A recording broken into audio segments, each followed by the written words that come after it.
Ľudské práva sú spoločné všetkým ľudským bytostiam. Bez nich by ľudia stratili svoju dôstojnosť a nemohli by sa rozvíjať. Aj keď sú ľudia rôzni, ich základné životné potreby sú rovnaké. Pani Beršaďa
Vážení hostia, milí rodičia, milí priatelia, dovoľte mi, aby som vás v mene občianskeho združenia Quo Vadis, súkromnej základnej umeleckej školy a súkromného centra voľného času srdečne privítala na programe Snívaj sen, v ktorom sa okrem pedagógov týchto zariadení predstavia aj deti v úlohe dobrých poslov. Títo nám prinesú na svojich krídlach symbolicky ľudské práva a posolstvo o lepšej a krajšej budúcnosti, o lepšej a krajšej spoločnosti, kde ľudské práva nie sú len snom, ale nádhernou realitou. Preto, milí naši priatelia, zasnívajte si spolu s nami sen o tom, čoho krajšou súčasťou môžeme byť my sami.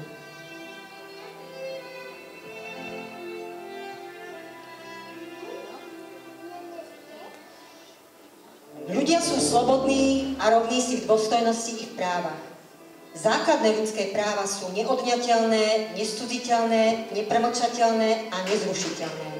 Základné práva zaručujú všetkým bez ohľadu na pohlavie, rasu, farbu pleti, jazyk, vieru a náboženstvo, politické či iné zmýšľania, národný alebo sociálny pôvod, príslušnosť k národnosti alebo etnickej skupine, majetok, rod alebo iné postavenie.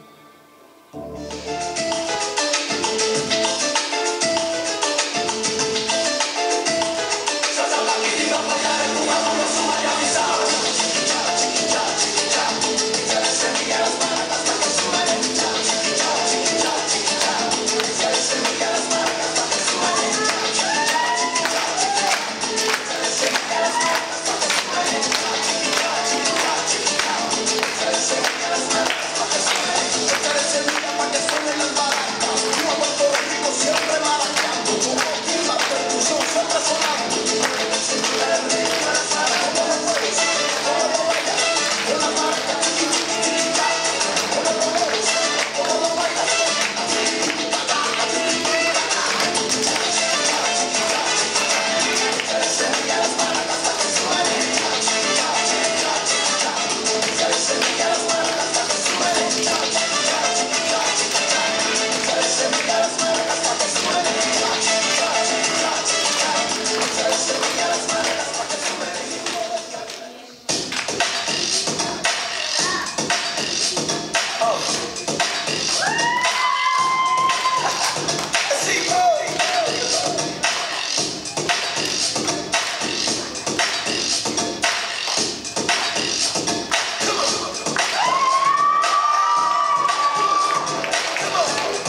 Netýka si jeden z dobrých poslov, ktorý nám priniesí prvé ľudské právo rovnosť.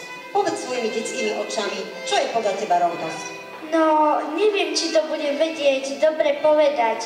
U nás v škole sme sa učili, že 1 rovná sa 1, 10 rovná sa 10. A tak, podľa mňa, je rovnosť to, keď majú všetci všetko narovnako. Ale nie je to tak. Napríklad, moji spolužiaci už majú všetci dotykové mobily a ja ho nemám. Moja mama hovorí, že nemusí mať všetko a predsa môže mať viac ako oni. To si povedala veľmi pekne. Niektorí však majú všetko, čo ostatní, ale aj tak sa na nich nedívame rovnako. Napríklad len preto, že sú tmavší, alebo nevedia chodiť, či nevidia. A to nie je správne.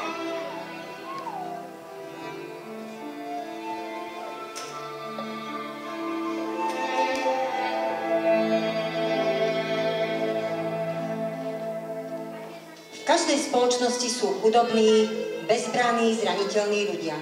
No to, že sa človek ocitne v takejto situácii, uňho nemusí oslabovať pocit vlastnej dôstojnosti. Smutnou skutočnosťou je, že práve v prípade ľudí v neutešenej situácii je právo na dôstojnosť zľahčované alebo pošliapavané.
Majka, ďalším posolstvom našich detí je ľudská dôstojnosť. Ako ju vnímaš ty?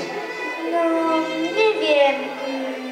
Mám malého brata a ten sa občas chová nedôstojne. Napríklad je ako prasiatko. To je ono? No, skoro, ale čo naša vlastná dôstojnosť? Aha, ty myslíš, keď niekto niekoho urazí alebo mu ublíži a ten sa potom cíti menej cenný. No, to sa stane každému, kto je i len trochu iný. Asi to robia ľudia zo strachu, aby sa oni sami necítili menej cenní, tak zhadzujú iných.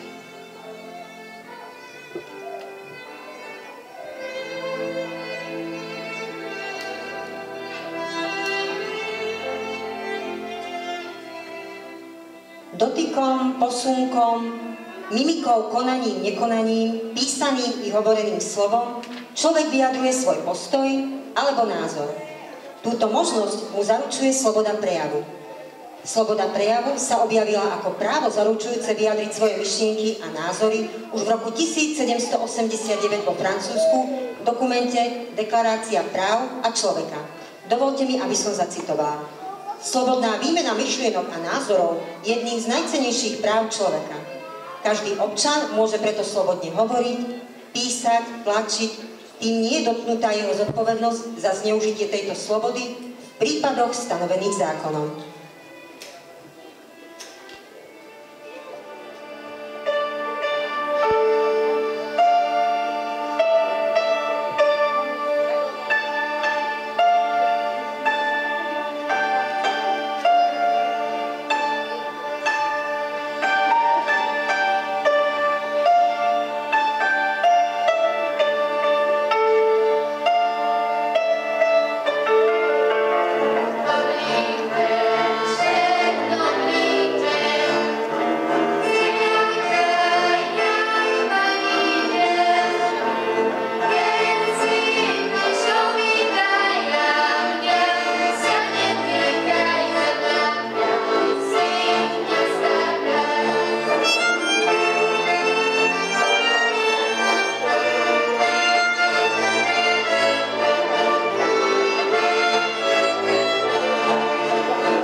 Stretla si sa už ty vo svojom okolí s nejakým názorom na slobodu prejavu?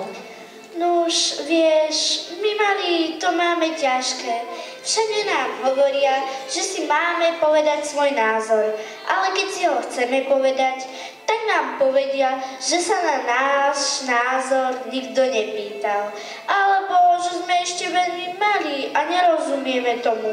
Aj tak sa nakoniec musíme prispôsobiť rodičom alebo učiteľom. Takže my malí nemáme slobodu prejavu skoro vôbec. Aj keď teraz som sa vlastne prejavila, že?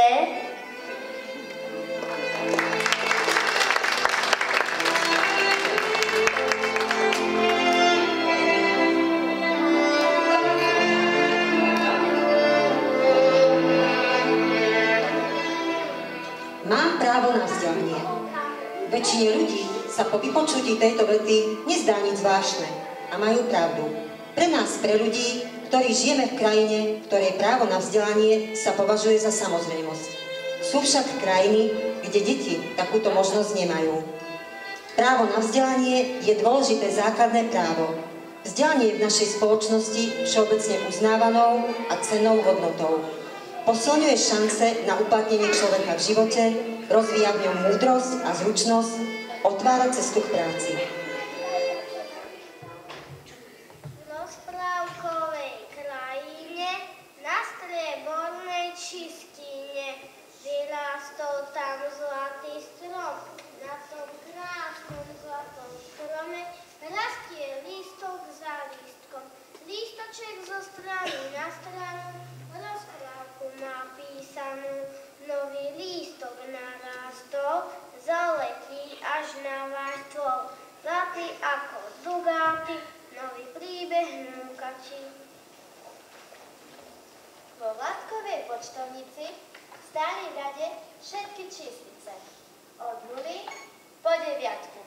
Rozprávali sa o tom, ktorá číslica čo počula v triede. A toho bolo veru aj dosť. Včera večer rozprávala sedmička. Počuli ste? A čo také sa o Elizabe sme mali počuť? Jeden žiak hovoril, že si volili kráľovnú krásy. Čo keby sme si aj my zvolili našu kráľovnú? Kráľovnú číslu. Skvelý nápad. Lenže ako? Ako to spravíme? Celkom jednoducho. Ja budem kráľovnou číslic. A prečo práve ty? Lebo ja vyzerám ako taký malý snehuliačik. A snehuliakov majú všetky deti radi. Iste by mňa zvolili kráľovnou číslic. Však deti. Co? No a ešte, že čo? Dnes si na snehuliaka nikto nespomenie. Teraz je čas čerešní a ja vyzerám ako čerešnička na stopke. Ja by som mala byť kráľovnou. Nie. Ja vyzerám ako vajíčko. Vajíčka sú užitočnejšie než čerešne. Vajíčko sa dajú spraviť. Praženica, voľské oko, koláče, aj torta. Deti, vy máte tiež radi tortu? A ja mňam. Nikto si viacej nezaslúži stať sa kráľovnou ako ja. Len sa na mňa pozrite, nepodobám sa na labuť. Áno, podobám sa na labuť. Iste všetci veľmi dobre viete, že labuť je kráľovský vták. Ja by som mala byť kráľovnou. Čo len o sebe nenavymýšľate a nenatárate, keď deti nesú domov výborné vysvedčenie, už diaľky volajú na rodičov, že majú samé jednotky. Mali by ste vidieť, akí sú z toho rodičia nadšení. Mamička ich celých vyboskáva a otecko ten im dá 5 €, alebo ísme na pizzu, alebo aj na zmrzlinu. Mňa majú deti, aj učitelia, aj rodičia, no všetkých najradšej. A najväčšmi si ma vážia. Ešte všetci mňa považujú za kráľovnú číslic. Najcennejšie pre človeka je vzdelanie. A viete, kto núti deti, aby sa usilovne učili? No predsa ja, Peťka. Keď ja dostane Peťku, to ako keby udrel hrom. Rodičia sa s ním učia, skúšajú ho a niektorí mu nájdu aj domáceho učiteľa a napokon sa zo zlého žiaka ľajdáka stane výborný žiak. A na tom mám najväčšiu zásluhu ja, Peťka. preto si zaslúžim, aby ste mňa zvolili za kráľovnú Číslic. Nesúhlasím. Viete o tom, že existuje stredná zlatá cesta? Ja som Číslica medzi 2 a 4. Som teda zlatá, ako koruna pre kráľovnu. Ako korunu budem nosiť ja, lebo som zlatá. No a čo keď si zlatá? Najmúdrejšia Číslica na svete som ja, 9. Čo by si nechcela? Prosím ťa, a to si kde vzala? Ty na to chodíš, prosím ťa? No ale toto je už od teba úplný vrchol a veľká opovážnosť tvrdiť o sebe niečo takéto, že si najmúdrejšia Číslica na svete. Nezdá sa ti, že si vlaka drzá? Veru tak, čo si to dovoluješ? Hneď vám to všetko vysvetlím. Som najdokonalejšia Číslica na celúčičkom svete. To by mohlo o sebe povedať hoci ktorá z nás. Naozaj, hoci ktorá z nás. To by som o sebe aj ja mohla povedať. No sotva, dávajte dobrý pozor. Iste viete násobilku 9. Áno, vieme. A čo má byť? Náhodou vieme všetku násobilku. Čo si o nás myslíš? Vary si o nás nemyslíš, že nevieme násobilku? My všetci vieme svoju násobilku, predstav si. No tak dobre, dávajte dobrý pozor. 1 krát 9 je 9, výsledok je 9. 2 krát 9 je 18, 1 plus 8 je 9. 3 krát 9 je 27, 2 plus 7 je 9. 4 krát 9 je 36, 3 plus 6 je 9. 5 krát 9 je 45, 4 plus 5 je 9. 6 krát 9 je 54, 5 plus 4 je 9. 7 krát 9 je 63, 6 plus 3 je 9. 8 krát 9 je 72, 7 plus 2 je 9. 9 krát 9 je 81, 8 plus 1 je 9. 10 krát 9 je 90, 9 plus 0 je 9. Skúste teraz aj vy svoju násobilku. Ak dokážete to, čo ja, zdám sa titulu kráľovnej Číslice. Číslice si rýchlo povedali svoju násobilku a presvedčili sa o tom, že 9 má naozaj pravdu. Máš pravdu, ty si naša kráľovná Číslic. Blahoželáme, ty si naozaj naša kráľovná Číslic.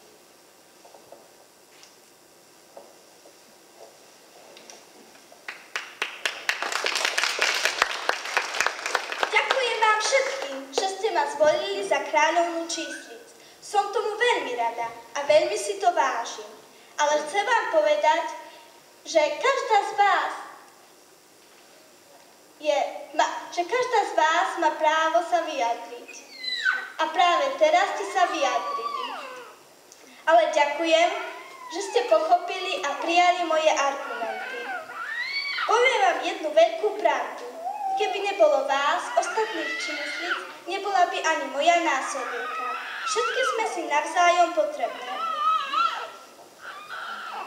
Jednotka je chudá, celkom dvojka akurát. Trojka ťažko hýbe tielkom, štvorka ako chlad. Peťka tá je namyslená, šestka hore hlavu nemá. Sedmička je vyzývavá, osmička je sama sláva. A deviatka kráľovná.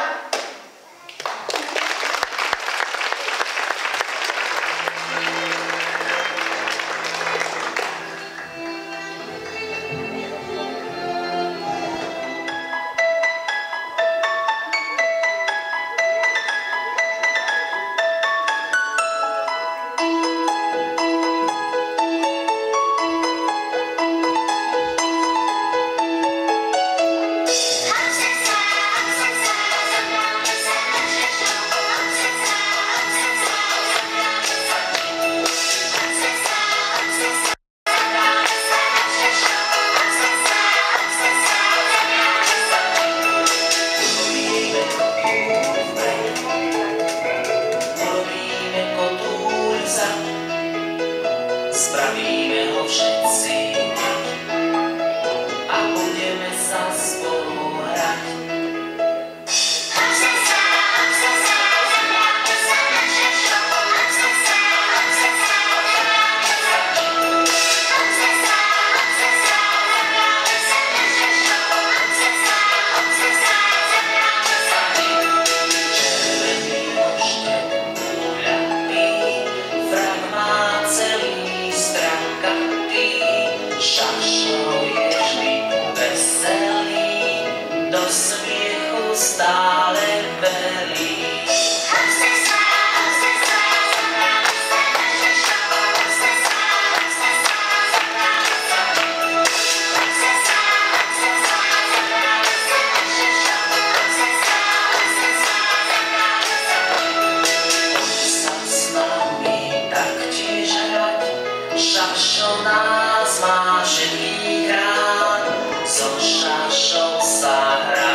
uznať, že škola je niekedy hrozne únavná. Tí učitelia stále od nás niečo chcú. Už mám pocit, že sa nemám ani kedy poriadne zahrať.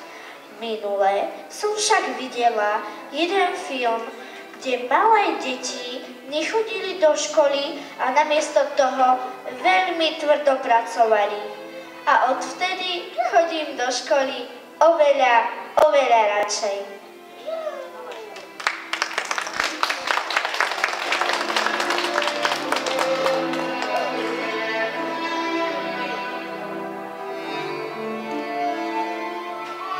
V súčasnosti si ťažko vieme predstaviť náš život bez možnosti sa voľne pohybovať alebo cestovať po svete.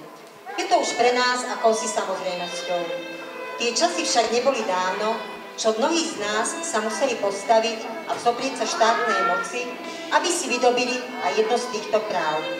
Sloboda pohybu a pobytu je jedno zo základných ľudských práv, pretože bez tohto práva by bol človek ako továrenská súčiastka, ktorá má iba jednu funkciu pôsobenia počas celej doby existencie. Pohyb znamená možnosť rozvíjať sa. Vali by sa človek naučil niečo nové, alebo zmúdrel o čosi viac, keby chodil stále iba tou istou cestou? Oženil sa malý mravček, vzal za ženu mužku, posadil ju na lavičku, ponúkol jej hrušku. Postavil ju vedľa vrby, aby rovno stála, dal jej husle do ručičky, aby pekne hrála. Hej! Stop! Čo máš? Nepoviem. A prečo? Lebo je to tajomstvo. A aké? Nepoviem. Povedz. Nepoviem. Prosím. A prečo? Sa mnou nechcete hrať. A ako? Sadnite. Chlapci, hýbajte.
Po izbe beháva, pod lavicou spáva. Čo je to?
pohybu.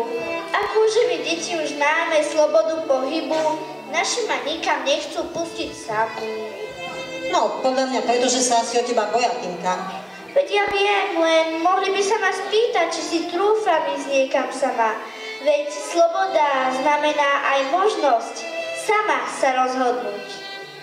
Presne tak, Tinka. Možnosť voľby slobode sa rozhodnúť by mali mať všetci ľudia na svete.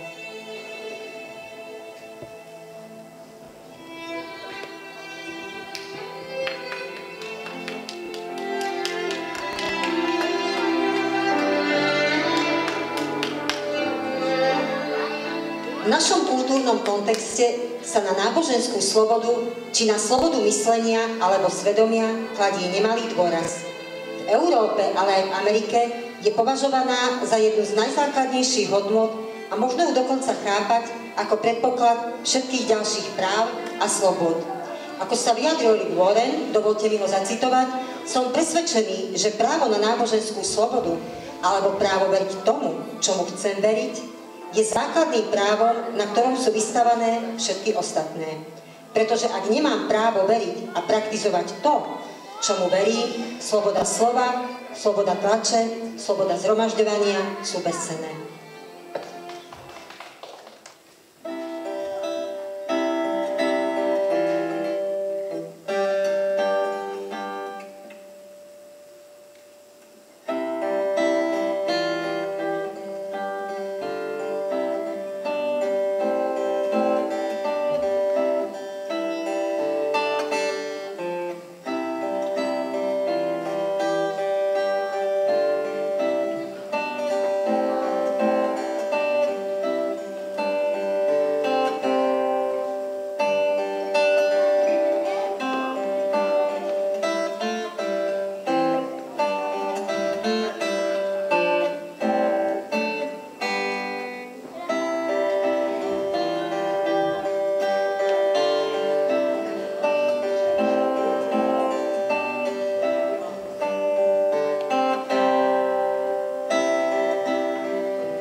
otcovia dnes priniesli na svojich krídlach a vo svojich náručiach základné ľudské práva, aspoň niektoré, tie, na ktoré sme chceli upozorniť.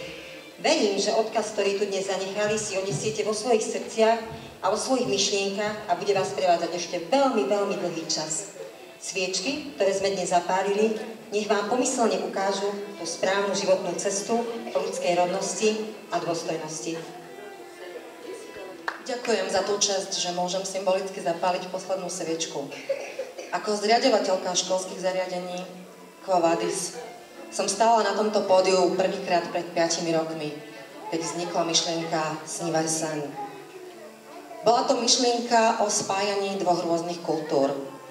A práve dnes, v práve deň, keď je Medzinárodný deň Rómov, je táto myšlienka o to silnejšia. Som nesmierne hrdá na to, že som mala tú česť vidieť pred 5 rokmi tieto úžasné deti, ktoré sa nám za pár rokov zmenili na takmer dospelých.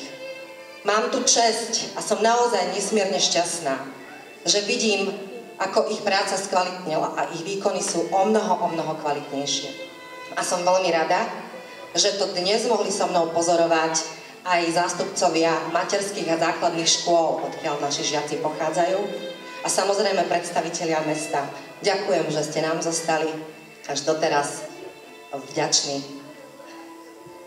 Viete, ten otáznik na konci je pre mňa veľmi príznačný.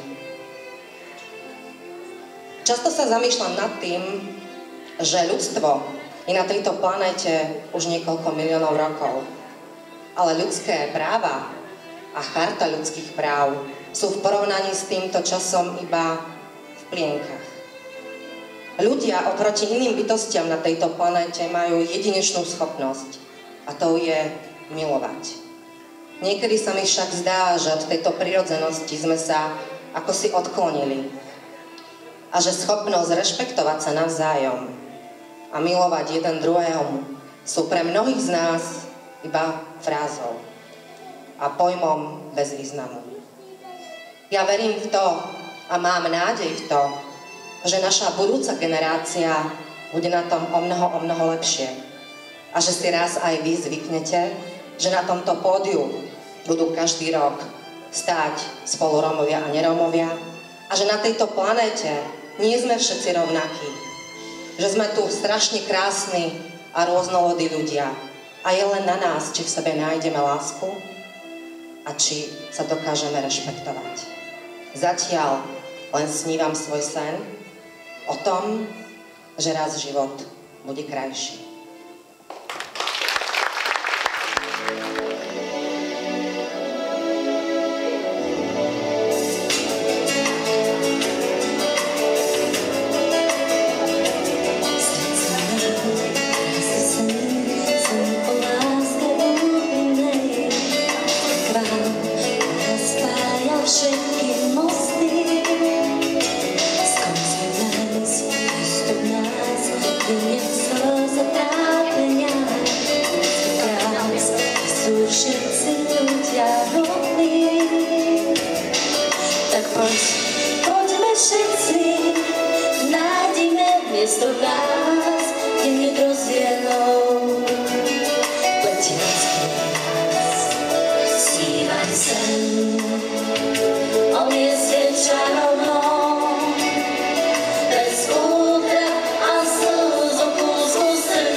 Snívaj sen, on je čarovnou.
sú všetci